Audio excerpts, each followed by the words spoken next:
لائے ان کے دلوں کا سکون اللہ کے ذکر سے ہے۔ آگاہ ہو جاؤ کہ اللہ کے ذکر سے دلوں کو قرار ملتا ہے۔ یہ قرآن کی آیت ہے جس میں مولا عز و جل ارشاد فرماتا ہے ایمان والوں کے دلوں کو اگر سکون میسر آتا ہے تو اللہ کے ذکر سے ہے۔ یہ ایک ایسی دولت کا نام ہے جو خریدی نہیں جا سکتی۔ سکون جو ہے ایک ایسی دولت کا نام ہے جو بازاروں میں بکتی بھی نہیں ہے۔ یہ قلب کی ایک کیفیت کا نام ہے، اور سکون کے لیے انسان کی کسی حیثیت کا ہونا بھی ضروری نہیں۔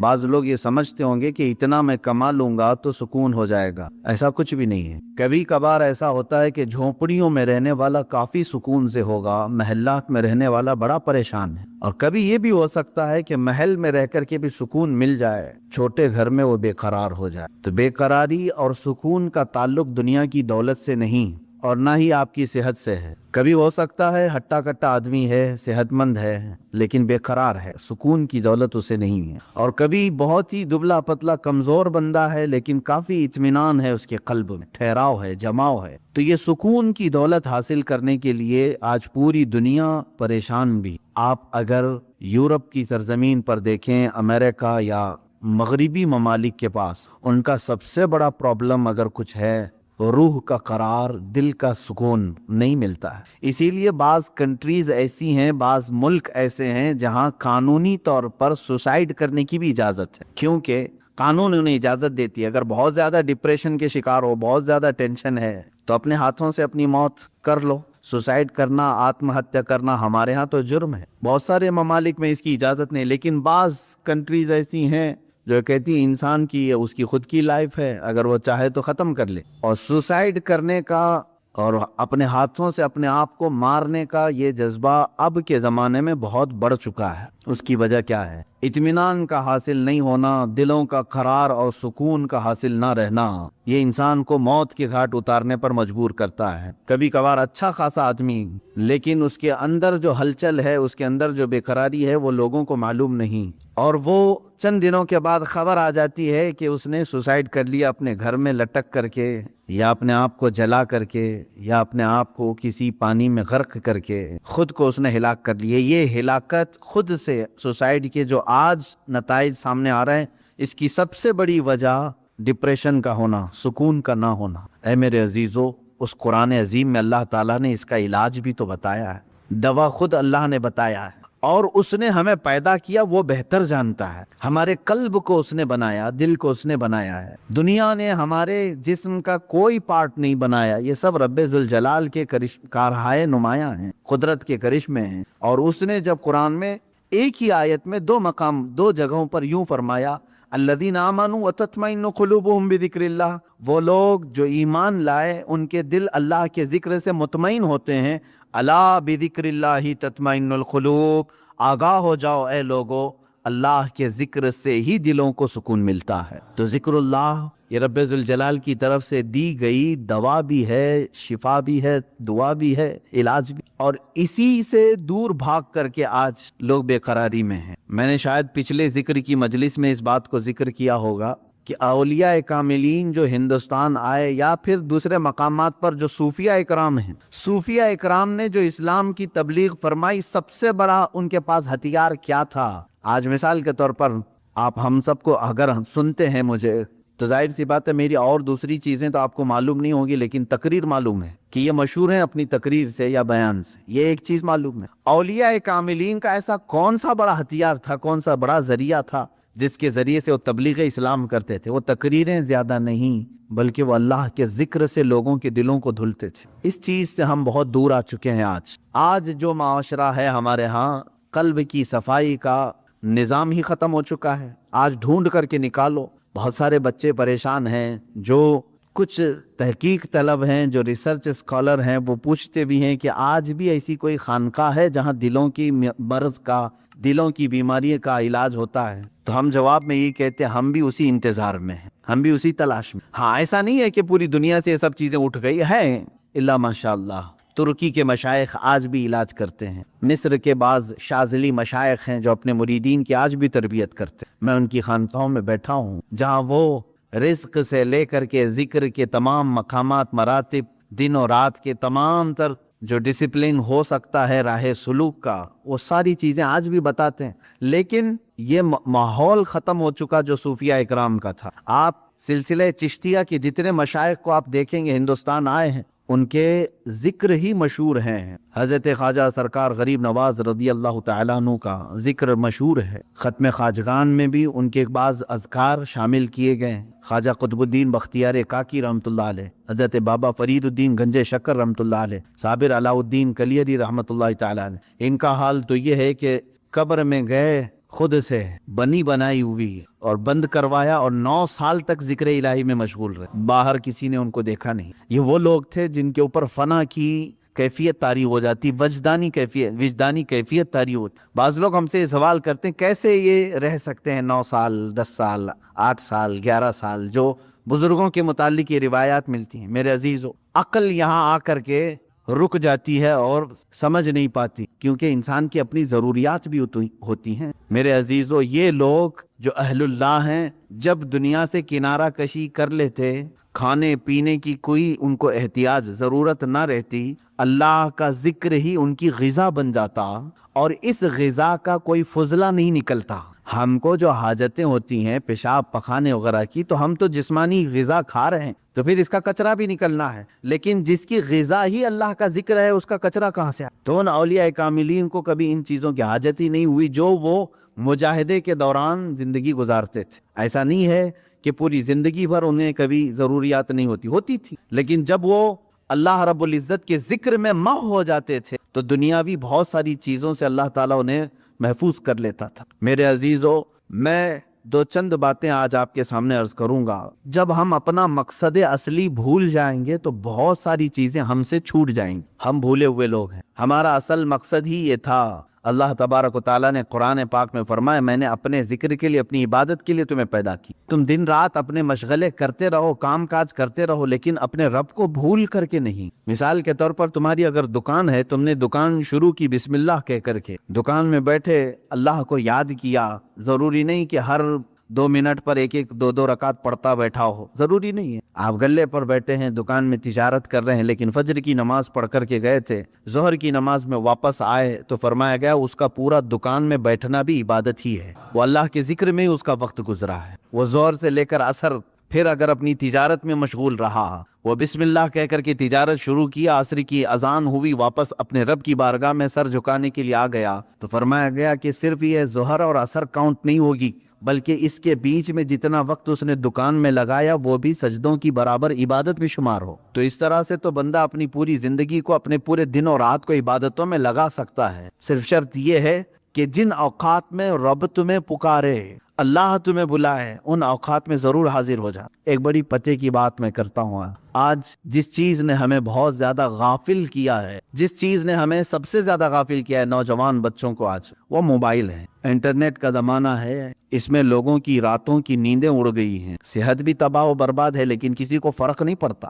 آنکھیں خراب ہو چکی ہیں، کئی لوگوں کے ہاتھوں کے مرض میں مبتلا ہیں، کئی لوگ اپنے ہارٹ کی تکلیف میں مبتلا ہیں، صرف اس کے جو موبائل کے ریزز ہیں اور بہت سارے اس کے سائیڈ ایفیکٹس ہیں جس کی وجہ سے یہ تکلیفیں ہیں، لیکن اس کے باوجود اس کو ہم چھوڑتے نہیں. اور میں یہ کہہ رہا ہوں کہ چھوڑ کر کے پورا ختم کرنے کی بھی بات نہیں کر رہا ہوں. اس کا استعمال جن کاموں کے لیے ہے ٹھیک ہے، لیکن اسی سے ہمیں کچھ چیزیں سیکھنا بھی چاہیے. اسی موبائل سے میں محسوس کرتا ہوں کہ انسان اپنا مقصد اصلی بھول گیا، لیکن موبائل اپنا مقصد اصلی ابھی نہیں بھولا. موبائل کی ایجاد، موبائل کی بنیاد کس کام کے لیے رکھی گئی؟ یہ صرف کمیونیکیشن کے لیے ہے نا. موبائل شروع کیا گیا تھا ایک دوسرے سے تعلق قائم کرنے کے لیے. آپ یہاں بیٹھے ہیں، فلاں جگہ آپ کے رشتہ دار ہیں، آپ کو کال کرنی ہے، ان سے بات کرنی ہے، آپ نے ملایا نمبر، بات کر لی. شروع میں جو موبائل آیا تھا اتنے ہی کام کے لیے تھا نا.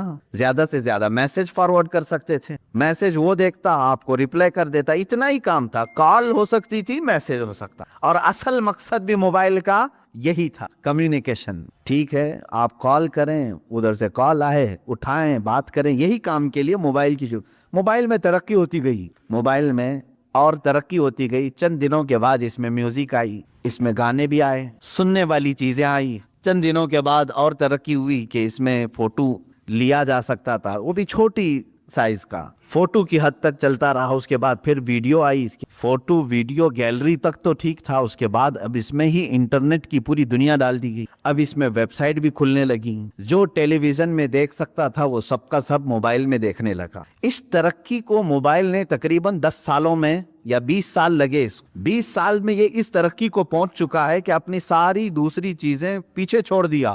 ٹی وی کا بھی وہ آج مقام نہیں رہے گا جو موبائل کا، گھر کے لینڈ لائن کا بھی کوئی اتا پتہ نہیں ہے، منی آرڈر، خط، پوسٹ کارڈ، یہ ساری چیزیں ختم ہو چکی، موبائل سب کی جگہ لے چکا ہے، بہت آگے بڑھ چکا ہے، بہت ترقی کر چکا ہے موبائل۔ پھر میں توجہ دلا رہا ہوں، اس کا اصل کام کیا تھا؟ کمیونیکیشن، ایک دوسرے سے کال کرنا۔ موبائل ادھر سے ادھر دو لوگوں کی بات کراتا تھا، لیکن میرے عزیزو ان 20 سالوں میں اس موبائل کو دیکھو، آج یہ ترقی اتنی کر چکا کہ پکس آ گئیں، ویڈیوز آ گئیں، انٹرنیٹ آ گیا، اس کے اندر گیمز آ گئے، سب آ گئے، لیکن چاہے تم کچھ بھی دیکھ رہے ہو موبائل اوپن کر کے، اگر کسی دوسرے نے کال کیا تو وہ اسی وقت کال آتی ہے یا نہیں آتی؟ تمہارے موبائل کا اسکرین شو کرتا ہے یا نہیں کرتا؟ تم فیس بک دیکھ رہے ہو، کال آتی ہے کہ نہیں آتی؟ تم ویڈیو دیکھ رہے ہو، اگر کسی نے کال کیا تو اسی ویڈیو کے بیچ میں ہی یہ بجا کر کے دکھاتا ہے کہ کوئی تمہیں بلا رہا ہے۔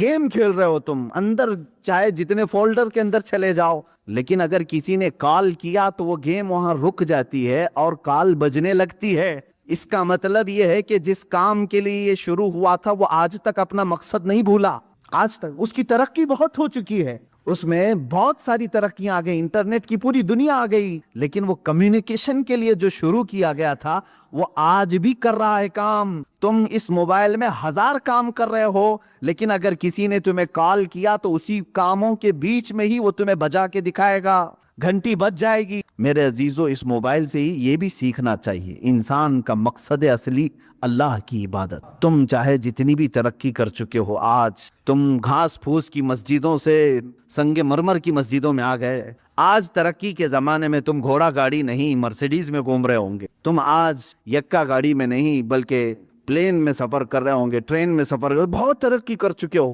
لیکن اسی سے اگر سیکھ سکتے تو سیکھ لیتے۔ آج بھی اگر اللہ کی پکار آ جائے تو مجھے ان کاموں کو چھوڑ کر اسی کے بارگاہ میں حاضر ہوں۔ یہ مشین ہے، ایک آلہ ہے، اس مشین نے آج تک اپنا مقصد نہیں فراموش کیا، جس کام کے لیے اس کو بنایا گیا تھا وہ موبائل آج بھی وہ کام کر رہا ہے، اگرچہ اس میں بہت ترقی ہو گئی۔ تم تو انسان ہو، تم دنیا کی چکا چوند کو دیکھ کر کے، اس کی چاندنیوں کو دیکھ کر کے اپنے مولا کو کیسے فراموش کر۔ آج جب ہم بات کرتے ہیں تو لوگ یہ کہتے ہیں وہ پہلے کا زمانہ تھا، انہیں کام کاج نہیں تھا، گاڑی گھوڑے کچھ نہیں تھے، اس لیے وہ اللہ اللہ کرتے تھے۔ میرے عزیزو تب تو تف ہے، لعنت ہے، اس مشین سے بھی زیادہ گئے گزرے ہو۔ ہاں وہ اہل اللہ تھے، ان کے زمانے کے تقاضے تھے، اس کے باوجود وہ رب تعالیٰ کی پکار ہوتی تو ضرور حاضر ہوتے، اس لیے کہ انہیں معلوم تھا ہمارا مقصد ہی دنیا میں آنے کا یہ ہے، چاہے میں ترقی کر کے آسمان پر بھی پہنچ جاؤں، چاہے میں ترقی کر کے چاند تک بھی پہنچ جاؤں، لیکن میرا جو مقصد ہے دنیا میں آنے کا وہ میرے مولا کے حضور حاضر ہونا ہے جب وہ مجھے پکارے۔ عزیزان گرام وقار، آج جن چیزوں نے ہمیں اپنے مقصد سے دور کیا ہے ان چیزوں سے ہی تم سیکھ سکتے تھے۔ موبائل سے کوئی سیکھ نہیں رہا ہے، اس کو استعمال تو کر رہے ہیں، اسی سے سیکھ سکتے تھے۔ آج اللہ رب العزت کے حضور حاضر ہونے کا جو شوق ہونا چاہیے وہ کیوں نہیں ہے؟ اچھا ایک اور بات اسی موبائل سے ہم نے جب تحقیق کیا تو یہ بھی پتا چلا، جب پڑھتے تھے نا کتابیں، سنتے تھے کہ امام اعظم ابو حنیفہ رضی اللہ تعالیٰ عنہ رات کو کھڑے ہوتے تو صبح تک ایک قرآن ختم کر لیتے۔ 4 ورق پڑھنے نہیں ہوتا آج مسجد میں، 2 ورق پڑھتے ہی بھاگنے کا دل کرتا ہے لوگوں کا۔ 30 پارے ایک رات میں کیسے ہوتے، کیسے وہ پڑھ جاتے تھے، ایک رات میں کیسے پورا ختم قرآن ہوتا تھا؟ بلکہ آج بھی موجود ہے جو لوگ کثرت سے قرآن پڑھتے ہیں، یقیناً انہیں کوئی تو مزہ ملتا ہوگا تبھی تو پڑھتے ہوں گے۔ لیکن جب ہم کتابوں میں یہ بزرگوں کے بارے میں پڑھتے تھے، حضرت امام مالک رضی اللہ تعالیٰ عنہ کے متعلق بھی ایک بزرگ کے متعلق، میں نام ذہن میں نہیں ہے، فرماتے ہیں کہ وہ کبھی کبھار ایسا ہوتا کہ گھوڑا حاضر کر دیا جاتا سفر کے لیے، گھوڑے پر پیر اٹھاتے ابھی رکھنے کے لیے اور دوسرا پیر اٹھانے سے پہلے پہلے تک وہ پورا ختم قرآن کر جاتا. کتنی دیر لگتی ہوگی. ہاں یہ اور بات ہے کہ ان اہل اللہ کے لیے اللہ تعالیٰ زمانے کو گھیر دیتا. ان کے لیے قرآن پاک کو اس قدر تیزی سے پڑھنا یا اس میں ہو جانا، مشغول ہو جانا، یہ کیسا ہوتا تھا یہ سمجھ میں نہیں آتا تھا. لیکن اب سمجھ میں آنے لگا جب لوگوں کو، نوجوانوں کو گھنٹوں موبائل میں ڈوبے ہوئے ہم دیکھتے ہیں. آخر ہے کیا اس کے اندر؟ رات کو لے کر کے بیٹھا ہے تو صبح کے 4 بجنے لگ گئے، اس کو وقت کا احساس ہی نہیں ہوا. فلموں کو دیکھ رہے ہیں یا پھر ویڈیو گیمز، ان تمام چیزوں میں جب نوجوان بیٹھے رہتے ہیں تو ان کو وقت کا خیال ہی نہیں رہتا. ہو بہو اس لیے کہ تم اس کو دل دے بیٹھے ہو، ان گیمز کو دل دے بیٹھے ہو، اس لیے تمہیں وقت کا احساس نہیں ہو رہا. یہ دل اگر قرآن کو دیا ہوتا تو قرآن کے پڑھنے کا بھی تمہیں کبھی اکتاہٹ اور ملال آ ہی نہیں سکتا. ایک بزرگ سے سوال کیا گیا، انہوں نے فرمایا، سوال بھی بڑا اچھا ہے. انہوں نے کہا کہ کبھی ایسا ہوتا ہے فلم دیکھنے کے لیے بیٹھے 3 گھنٹے آرام سے بیٹھ جاتے ہیں، 4 گھنٹے کرکٹ دیکھنے کے لیے بیٹھ جاتے ہیں، کبھی کچھ بھی نہیں ہوتا، سکون سے بیٹھ جاتے ہیں. مسجد میں پائتی بدلتے رہتے ہیں ادھر سے ادھر. اگر تھوڑی دیر ہم بند کریں تو لوگوں کی بے قراری شروع ہو جائے. ادھر جانا ہے، ادھر جانا ہے، ادھر آنا ہے، ادھر آنا ہے. تھوڑی ہلکی آواز آئے کہ سب ادھر طرف توجہ کر لیں. یہ کیا مسئلہ ہے؟ ادھر سکون سے بیٹھتا نہیں ہے اور ادھر آرام سے بیٹھا رہتا ہے. وہاں گھنٹوں گزر جاتے ہیں. کیوں ایسا ہے؟ توجہ چاہتا ہوں میرے عزیز. اس بزرگ نے فرمایا یہ اللہ تبارک و تعالیٰ کے بنائے ہوئے نظام ہے میرے عزیز. کیونکہ حدیث پاک میں میرے آقا صلی اللہ علیہ وسلم نے فرمایا 2 راستے ہیں یہاں دنیا میں. بہت خوبصورت راستہ ہے، ایک بہت خوبصورت راستہ ہے وہ جہنم کا ہے، دوزخ کا ہے. اور ایک بہت ہی کھردرا راستہ ہے، اوبڑ کھابڑ راستہ ہے، وہ جنت کا ہے. شاک تو نہیں ہو رہے ہیں؟ میں الٹا بول گیا ہوں، حقیقت ہے. دوزخ کا راستہ دنیا میں خوبصورت بنایا گیا ہے لیکن منزل خطرناک ہے، اور جنت کا راستہ کانٹوں بھرا ہے، اوبڑ کھابڑ ہے لیکن منزل بہت خوبصورت. یہ اللہ کے نبی صلی اللہ علیہ وسلم نے فرمایا. اس بزرگ نے اس کے سوال کا جواب دیا، میاں بات یہ ہے اگر تجھے کانٹوں پر بٹھایا جائے تو کتنی دیر تک تو بیٹھے گا؟ پالتی ادھر سے ادھر پائتی بدلتا ہی رہے گا، ادھر چبا تو ادھر اٹھا، ادھر چبا تو ادھر اٹھا. یہ بے قراری کانٹوں پر بیٹھنے کی وجہ سے ہے. اور جہنم کے راستے پر جو بیٹھا ہے 4 گھنٹے 5 گھنٹے وہ سکون سے ہی بیٹھے گا، اس لیے کہ دنیا میں اس کے لیے سکون، بظاہر سکون نظر آئے گا. تو باغیچے میں بیٹھا ہے جس طرح سے، تو دوزخ کے راستے پر دنیا میں جو بیٹھا ہوا ہے وہ اپنے پورے گھنٹے خرچ کرے گا، اسے وہاں اطمینان کی طرح لگے گا. جنت کا راستہ اگرچہ کانٹوں بھرا ہے لیکن منزل بہت خوبصورت. میرے عزیزو اس بات کو سمجھ کر کے چلو. آج تھوڑا بہت اسٹرگل کرنا ہوگا تب تمہیں قلب کا سکون ملے گا. اور اگر آپ گناہوں میں اپنے دل کی لذت اور سکون چاہتے ہیں تو یہ کیسا سکون ملے گا جانتے ہیں آپ؟ کھجلی والا سکون. گناہوں کی لذت سے جو سکون ملتا ہے وہ کھجلی والا سکون. میں اکثر کہا کرتا ہوں کھجانے کے وقت اچھا لگتا ہے، جب کھجلی ہو تو دل کرتا ہے، من کرتا ہے کہ کھجاؤ. لیکن جب چھوڑ دیتے ہو اس کے بعد جلن شروع ہوتی، زخم شروع ہو جاتا. تو یہ کھجلی والا سکون کب؟ جب تک کھجاتے رہتے تبھی تک. اور چھوڑ دیا تو جلن بھی ہے، داغ بھی ہے، زخم بھی ہے. گناہوں کی لذت سے ملنے والے سکون کی وہی علامت، وہی کیفیت ہے میرے عزیزو. جب تم گناہ کر رہے ہو اس وقت تمہارے نفس کو اچھا لگ رہا ہوگا، لیکن جب عمر ڈھل جائے گی ان گناہوں کے دھبے تمہیں پریشان کریں گے، یہ زخم رہ جائیں گے. یہاں تک کہ جنت میں کچھ لوگ آئیں گے، جنت میں آ بھی جائیں گے، لیکن ان کی پیشانیوں پر دوزخ میں جلے ہوئے داغ موجود ہوں. ان کو دوسرے جنتی دیکھ کر کے کہہ رہے ہوں گے یہ فلاں گناہوں کی وجہ سے اسے داغا گیا ہے، ابھی تک داغ نہیں جا. کتنے 100 سال کے بعد وہ آیا ہوگا جنت میں لیکن داغ نہیں جا رہے. کھجائے ہوئے داغ جلدی جاتے نہیں. ہمیں بچپن میں نہیں بلکہ جب نئی جوانی شروع ہوتی ہے تو ایک بیماری آتی ہے اکثر نوجوانوں کو، پمپلز. خاص طور پر حکماں جو ہیں علاج، اس کا سب سے بہترین علاج یہی بتاتے ہیں کہ اس کو ہاتھ نہ لگاؤ، اسے ناخن نہ لگاؤ، اس کو پھوڑو مت، اس لیے کہ وہ دھبا پیدا کر دیتا ہے. تمہیں بے قراری ہو رہی ہے اور جب تک اس کو نہ نکالوں، حالانکہ وہ بہت خراب تو نہیں لگتا لیکن تمہیں خراب لگنے، یہ سائیکالوجی ہے. اس کو پھوڑ دیتا ہے،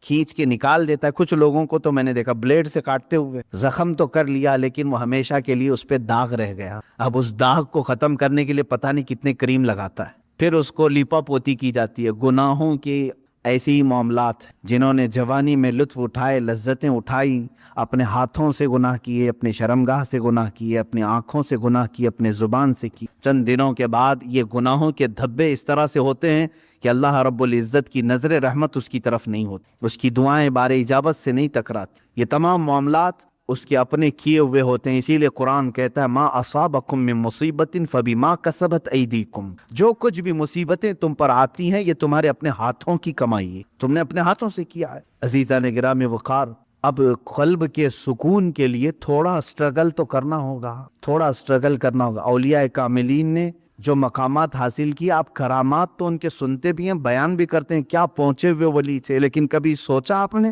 وہ پہنچے کس طرح سے تھے؟ ان کی ٹھوکروں میں مردوں کا زندہ کرنا اللہ نے رکھ دیا، ان کو طاقت و قوت اتنی عطا کی کہ اللہ رب العزت نے ان کے لیے پوری کائنات کشادہ کر دی کہ میرے بندے تو جہاں چاہے جس طرح چاہے زندگی گزار، جو تجھے چاہے وہ حاصل کر لے۔ یہ کب ہوتا ہے ان کا مقام؟ میرے عزیزوں، وہ یوں ہی نہیں حاصل کرتے، اپنے آپ کو اللہ کی بارگاہ میں فنا کر دے۔ اسی لیے شاعر نے کہا ہے مٹا دو اپنی ہستی کو اگر کچھ مرتبہ چاہو، مٹا دو اپنی ہستی کو اگر کچھ مرتبہ چاہو، کہ دانا خاک میں مل کر گلے گلزار بنتا ہے، بیج کو کیچڑ میں بونا پڑتا ہے تب جا کر کے پھول اگتے ہیں۔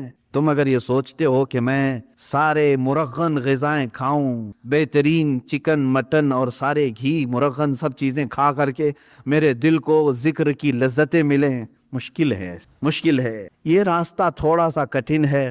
میں تصوف کے راستے پر آپ کو کہہ رہا ہوں، کچھ چیزوں کو روکنا ہوگا، صبر کے راستے پر آنا پڑے گا۔ سرکار غوث پاک رضی اللہ تعالیٰ عنہ کی بارگاہ میں ایک بوڑھی خاتون آئی، اپنے بیٹے کو چھوڑ گئی، کہا اس کو اچھا بنائیے، اس کو اچھا بنائیے، اس پر اتنی نظر کیجئے کہ آپ جیسا بن جائے۔ کہا ٹھیک ہے، اس کو چھوڑ جاؤ۔ خانقاہ میں رہنے لگا۔ چند دنوں کے بعد وہ خاتون آئی، دیکھا سرکار غوث پاک رضی اللہ تعالیٰ عنہ گوشت اور روٹی کھا رہے تھے، اور اس بچے کو سوکھی ہوئی روٹی دے کر کونے میں بٹھائے تھے، وہ پانی میں بھگو کر نرم کر کے کھا رہا تھا، اس کے گلے میں چبھ رہی تھی روٹیاں۔ ماں تھی، دیکھ کر کے گھبرائی اور کہا شیخ عبد القادر جیلانی رضی اللہ تعالیٰ عنہ سے، آپ تو بڑا اس کے ساتھ بے انصافی کا معاملہ کر رہے ہیں، نا انصافی کا معاملہ کر رہے ہیں، خود تو آپ گوشت اور روٹی کھا رہے ہیں اور میرے بچے کو سوکھی روٹی جو حلق سے اتر نہیں رہی۔ آپ نے پورا دسترخوان سے جو کچھ بھی تھا کھانے کے بعد اس خاتون کو جواب زبان سے نہیں دیا، وہ جو ہڈیاں جمع تھی سب کو جمع کیا اور اس پر ہاتھ رکھ کر کے کہا قم باذن اللہ، اللہ کے حکم سے اٹھ جا۔ تو وہ جو مرغی ذبح تھی وہ پھر سے زندہ ہو۔ بعض اولیاء کاملین کو یہ تصرف دیا گیا ہے، وہ مرغ زندہ ہوا۔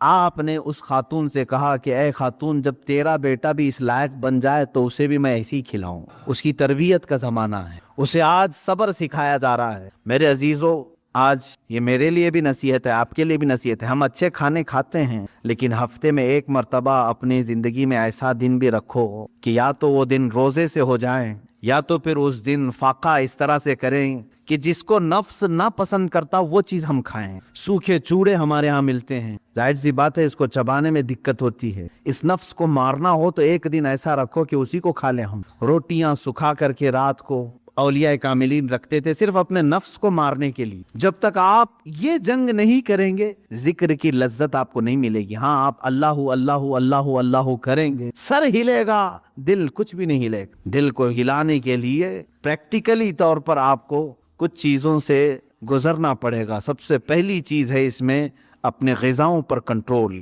اپنے غذاؤں پر کنٹرول۔ یہ غذاؤں کی لت جو ہے ہمیں آج حرام کاریوں کی طرف لے جا رہی ہے۔ زبان کے چٹخارے جو ہیں بہت خطرناک ہیں۔ اسی لیے دنیا میں دو ہی شہوت ہے، سب سے بڑی شہوت، ایک شرمگاہ کی شہوت اور ایک زبان کی شہوت۔ ان دو کو اگر کسی نے شکست دے دیا تو وہ ولی بن جائے گا، ولی بن جائے گا۔ زبان کی شہوت یہ ہمیشہ اس کو جو لذت مل گئی وہی کھانا چاہتی۔ جس کو گوشت کھانے کی لذت مل، گوشت حرام نہیں ہے، حلال ہے، لیکن کوئی اگر اس کا ایڈکٹ ہو گیا کہ بغیر اس کے تو مجھے چلتا ہی نہیں، تو گویا کہ تم گوشت کے غلام ہو، اپنے اوپر کسی چیز کو تم نے لازم کر لیا ہے۔ کچھ چیزیں ایسی ہیں میرے عزیزوں کہ یہ زبان تم سے وہ سب کراتی ہیں۔ اگر ایڈکٹ ہو گئے تھے، بغیر گوشت کے کھا نہیں سکتے تھے، اتفاق سے ایسا وقت آ گیا زندگی میں کہ پیسہ بھی نہیں ہے، کچھ بھی نہیں ہے، گوشت گھر میں نہیں آیا، کیا کریں گے؟ زبان دوسری چیز تو نگلتی نہیں، چوری کریں گے، اور کسی ایسی جگہ پر گئے جہاں پر صرف خنزیر کا گوشت مل رہا ہے وہ بھی کھا لیں گے۔ کھاتے ہوئے میں نے دیکھا ہے ممبئی میں، زبان کا چٹخارا ہے۔ پیزا میں